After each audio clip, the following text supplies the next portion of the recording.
Welcome to the Core Connection. I'm Mira Rubin here with you on Enlightened World Network. And today's topic is replenishment. We often burn very brightly and expel lots and lots of energy. And it's important that we allow ourselves the opportunity to replenish that energy. So that's what we're going to talk about today. And before we get started, let's just take a minute or two to get present. Let's take a deep breath in through your nose and hold it. And imagine clean, crisp oxygen flooding your lungs, flowing into your bloodstream, nourishing all your cells, all your organs, bringing vital life energy to your body and being.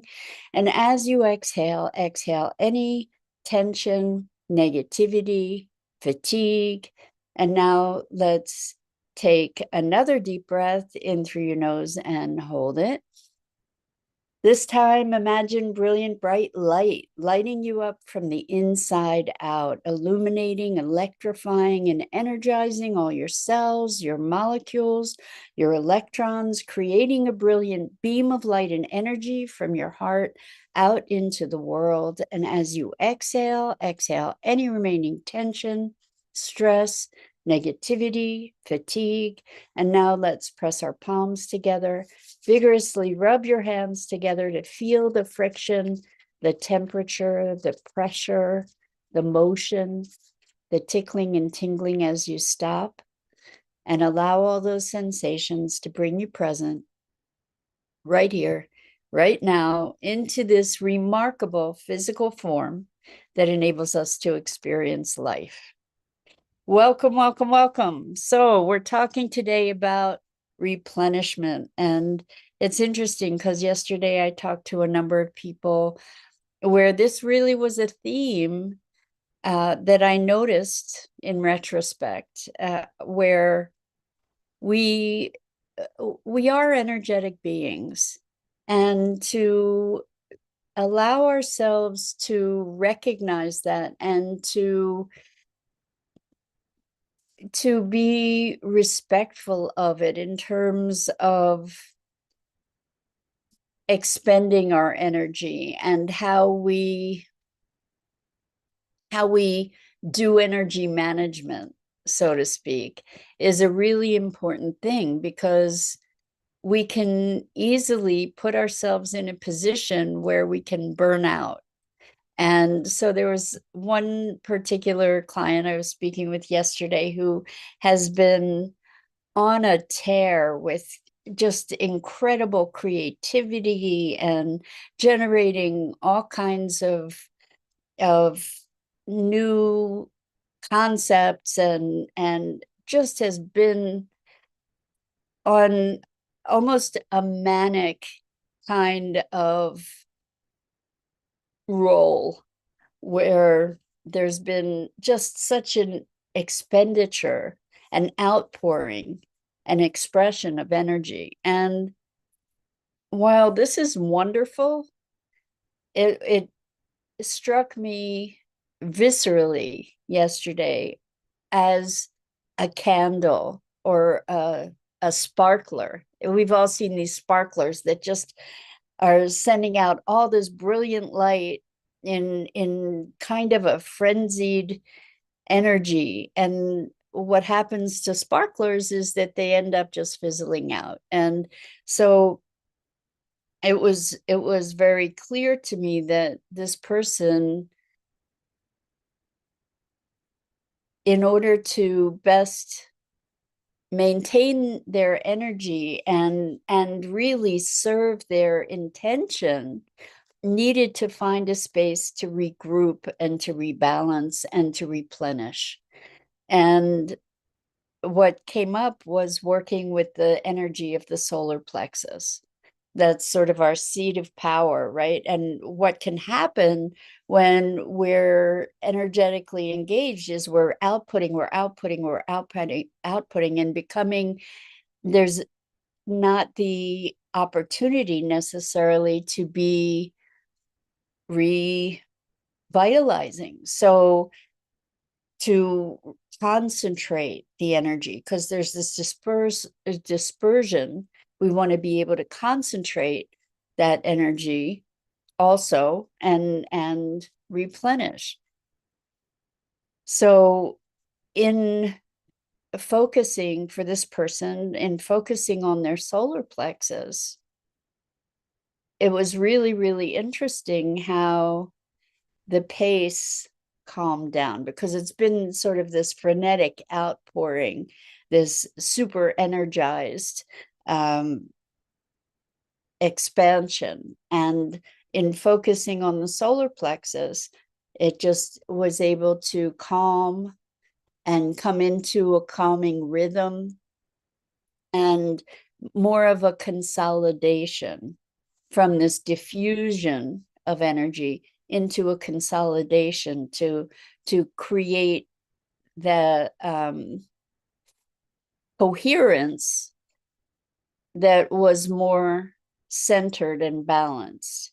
So if we can think of our energy as ebbs and flows, where we have outpouring and inflowing, that it's an ebb and a flow and a wave, and we need both. We can't continually be outpouring energy without creating some kind of balance. The more we're able to be a clear channel for energy moving through, maybe the longer we can sustain that outpouring. But it can easily become imbalanced, and it's important for us to be sensitized to that.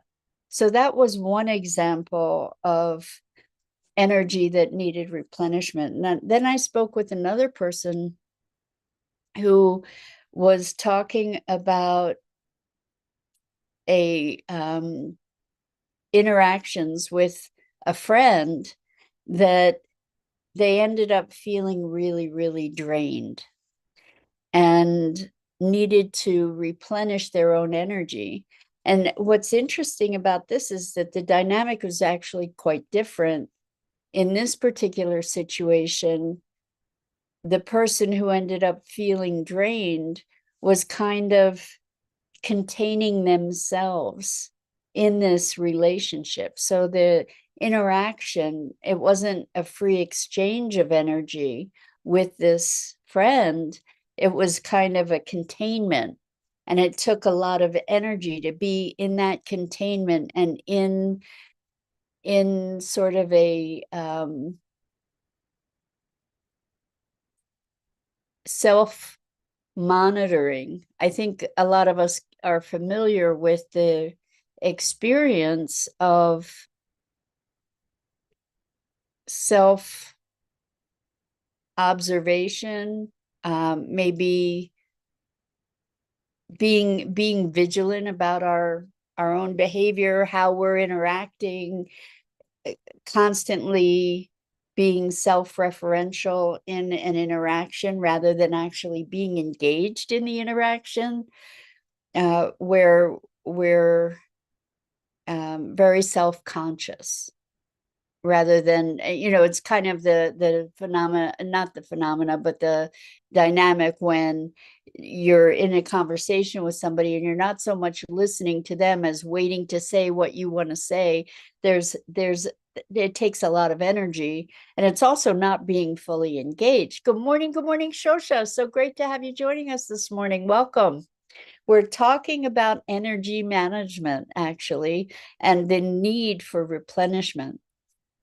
So anyway, it took such effort for this person to be doing the self-monitoring and being really vigilant in this interaction with a friend that they ended up really drained. What it was is they were constraining themselves. They weren't really showing up as themselves. So they weren't allowing their energy to actually flow. So in holding that, it took a lot of energy to do that.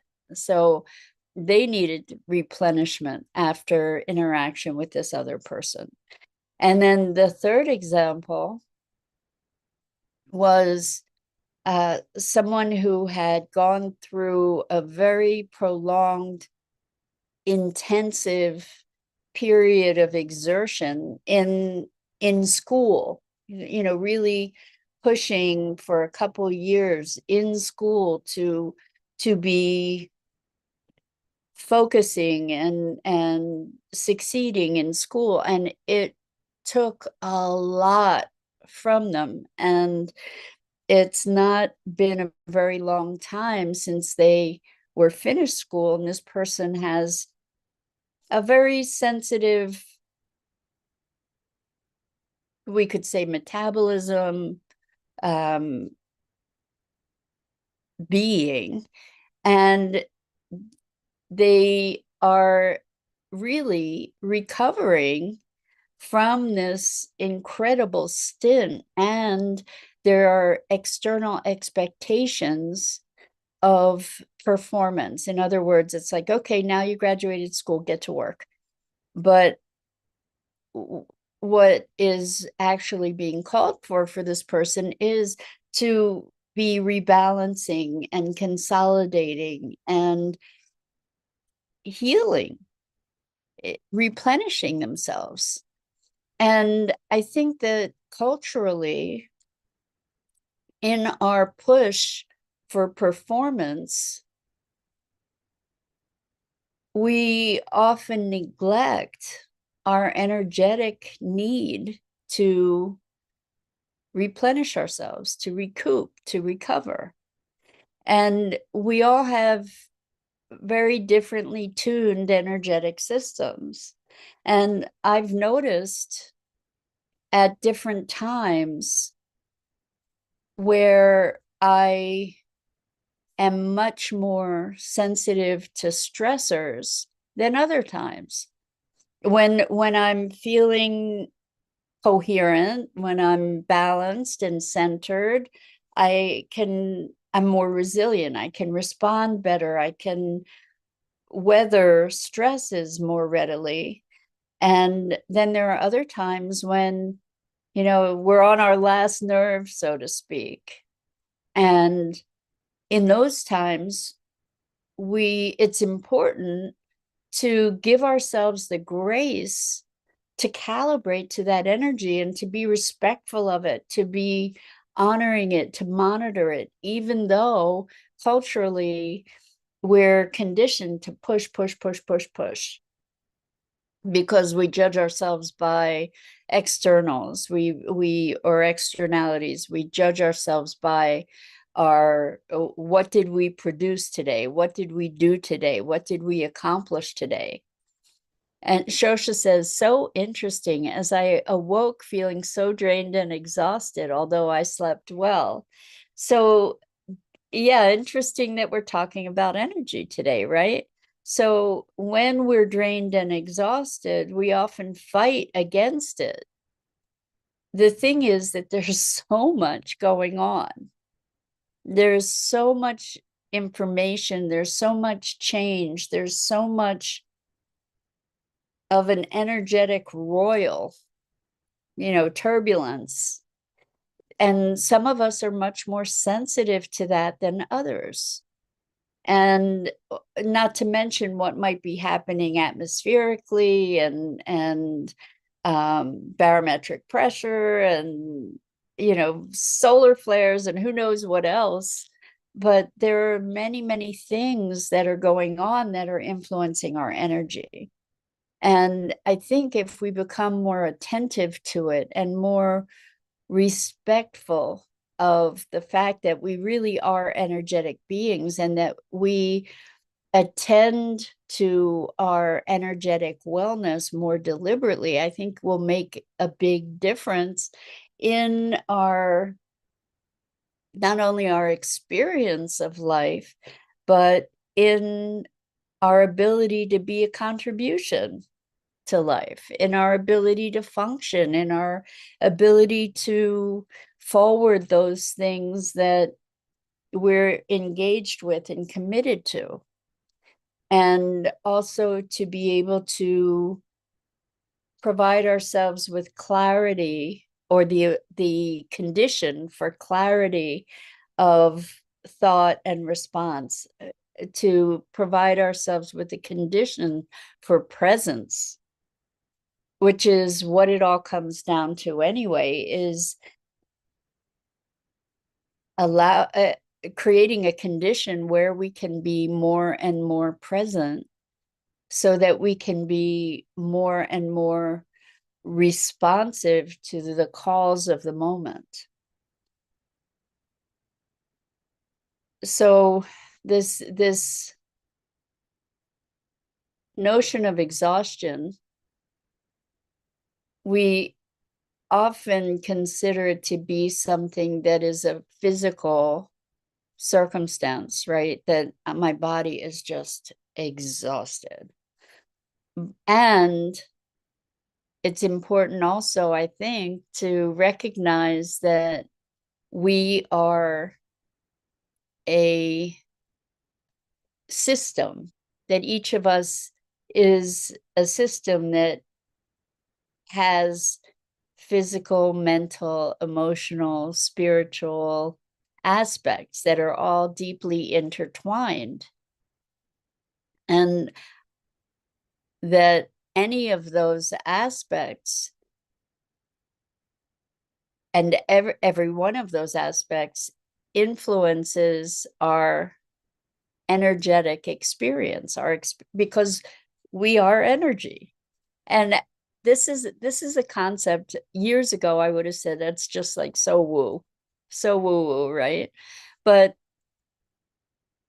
or that it was metaphorical, but it's not. And I've learned this over the years and have been able to demonstrate it with clients too, where they were talking. I'm reminded of a particular conversation with a client who was talking about how their thoughts were generating their emotional state.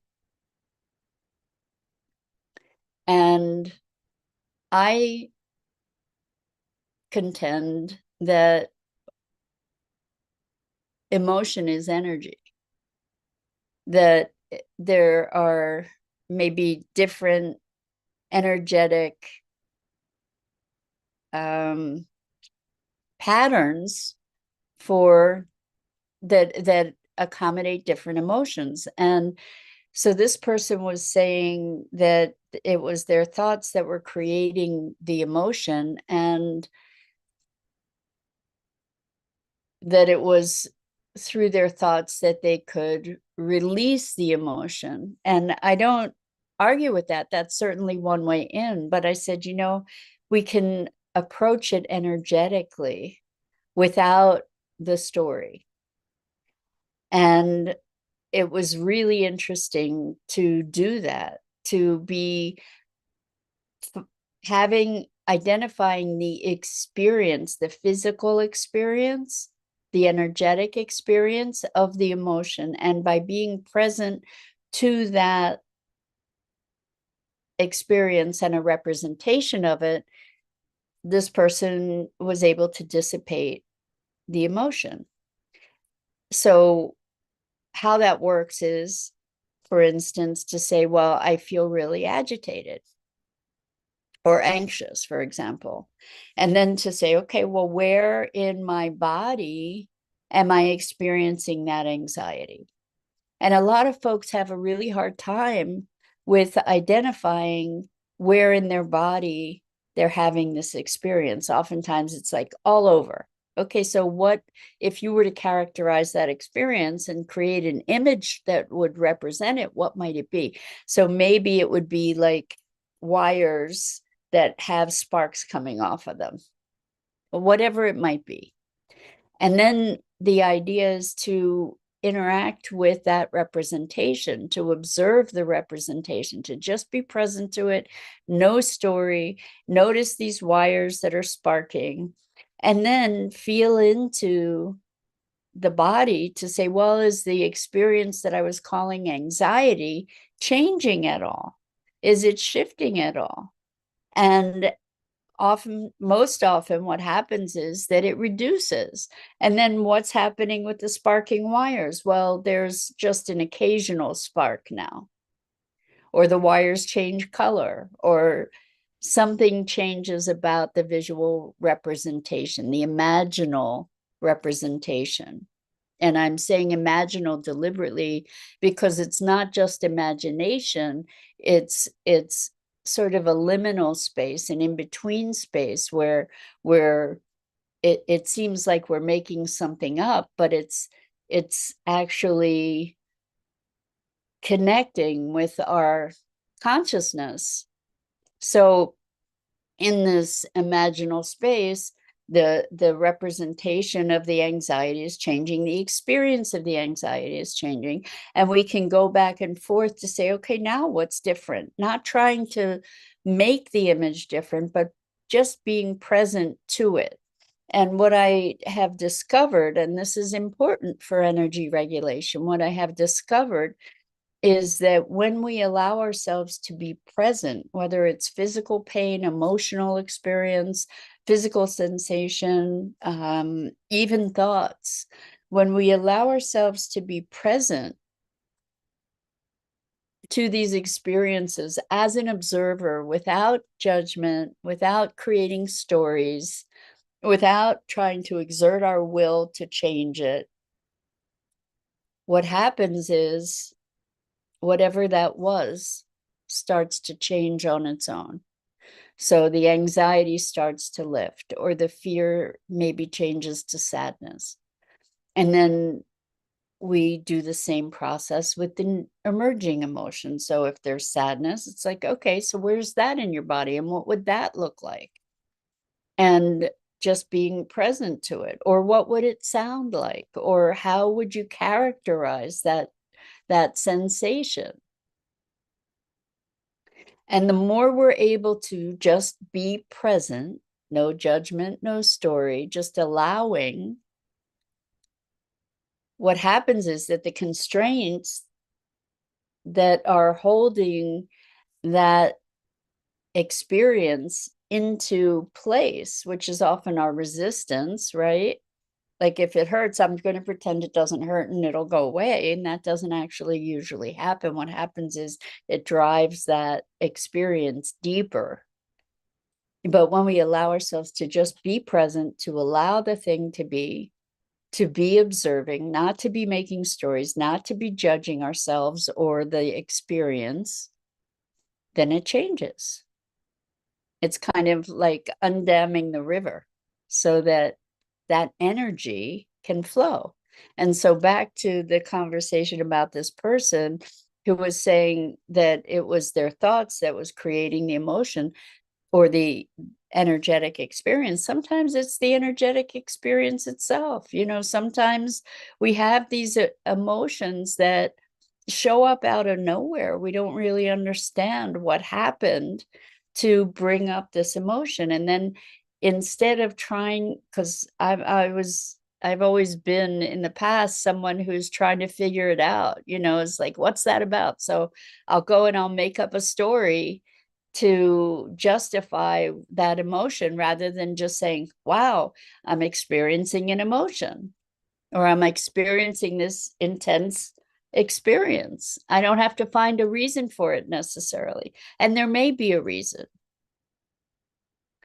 And sometimes that reason can lead us to say, oh, okay, there's a wound here that is calling for attention, that is ready to be healed.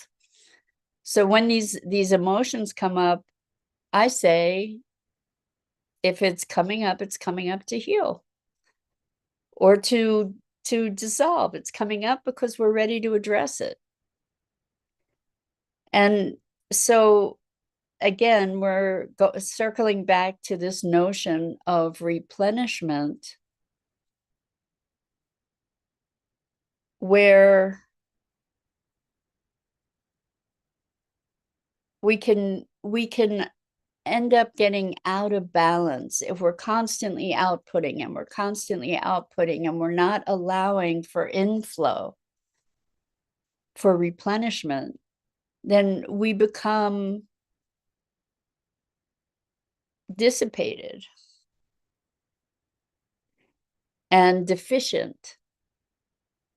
And it's okay to get the rest that you need. It's okay to replenish. It's important. It's important that we each care for our own energetic system, because nobody else is going to. And in fact, we may be pressured to push ourselves beyond our limits, whether it's internal pressure or external pressure. And as someone who has gone beyond my limits many times and paid a price for it, I've learned to be more respectful of my energetic needs. And sometimes I'm delicate and sometimes I'm not. And I would guess that that's the case for you as well.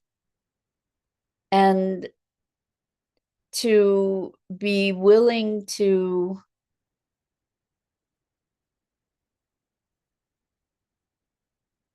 acknowledge that we have these ebbs and flows and that that's okay, can be very, very freeing and supportive as we go through life. So, Shosha, if you're feeling drained and exhausted, hopefully you have a way to be able to give yourself some space today to replenish your energy, to maybe consciously and deliberately presence yourself to creating more coherence, to presence yourself to consolidating your energy in a way that then is revitalizing. So that's a hope for all of us, is that we can monitor and be respectful and responsive to our energetic needs as we navigate very demanding and challenging circumstances and environments in our lives. So that's it for today. I'm Mira Rubin. This is the Core Connection, and I go live here each weekday morning at 9 a.m. Eastern on the Enlightened World Network Facebook page and YouTube channel. And I invite you to please like, follow, and share Enlightened World Network and me. The links are in the description.